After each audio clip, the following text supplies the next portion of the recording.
ओम शांति। सुनते हैं आज 12 जून 2025 की साकार मुरली से प्रश्न उत्तर। प्रश्न 1, ज्ञान की दृष्टि मिलने से बच्चों का कौन सा भटकना बंद हो गया है? उत्तर, ज्ञान की दृष्टि मिलने से बच्चों का शांति धाम और सुख धाम की खोज में भटकना समाप्त हो गया है। अब वे जानते हैं कि सच्ची राह केवल परमपिता शिव बाबा दिखाते हैं। प्रश्न 2, देवताओं के पास किस ताकत के कारण वजीर नहीं होते? उत्तर, देवताओं के पास एक मत की ताकत होती है, इसलिए उन्हें वजीर आदि की आवश्यकता नहीं होती। एक राजा, एक मत और एक दैवी परिवार होता है। प्रश्न 3, ब्रह्मा कुमारियों की मुरली का क्या उद्देश्य है? उत्तर, मुरली आत्मा को रिफ्रेश करने के लिए छपती है, कोई धार्मिक पुस्तक नहीं है। ज्ञान एक बाप से मिलता है। प्रश्न 4, ज्ञान विज्ञान भवन नाम का वास्तविक अर्थ क्या है? उत्तर, वहाँ सच्चा योग और ज्ञान नहीं सिखाया जाता, नाम मात्र रखा गया है। असली ज्ञान विज्ञान तो बाप से ही मिलता है। प्रश्न 5, मनुष्य की आत्मा का पार्ट कैसे होता है? उत्तर, आत्मा में अविनाशी पार्ट भरा होता है जो शरीर बदल बदल कर एक्ट करती है। यह ड्रामा पहले से बना बनाया है। प्रश्न 6, सहज राजयोग का महाभारत से क्या संबंध है? उत्तर, यह वही समय है जब बाप सहज राजयोग सिखा रहे हैं। आज का संगम युग ही वह युद्ध काल है जब ज्ञान और अज्ञान की लड़ाई चलती है।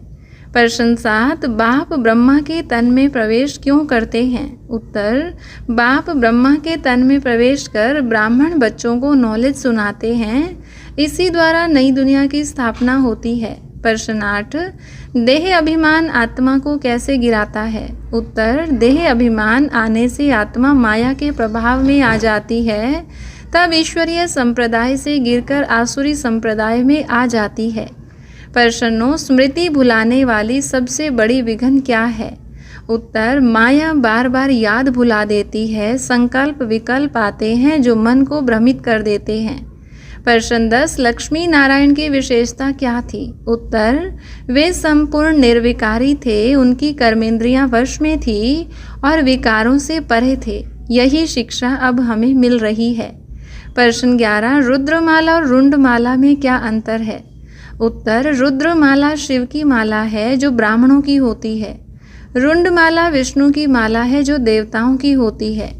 प्रश्न 12, याद में रहने की दिनचर्या क्या होनी चाहिए? उत्तर, जैसे सरकारी नौकरी 8 घंटे की होती है, वैसे ही बेहद की सेवा के लिए कम से कम 8 घंटे याद में रहना चाहिए।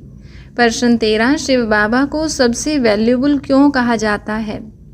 उत्तर, शिव बाबा आत्माओं को मुक्ति जीवन मुक्ति का रास्ता बताते हैं, इसलिए उनके शिवलिंग बनाए जाते हैं और पूजा होती है।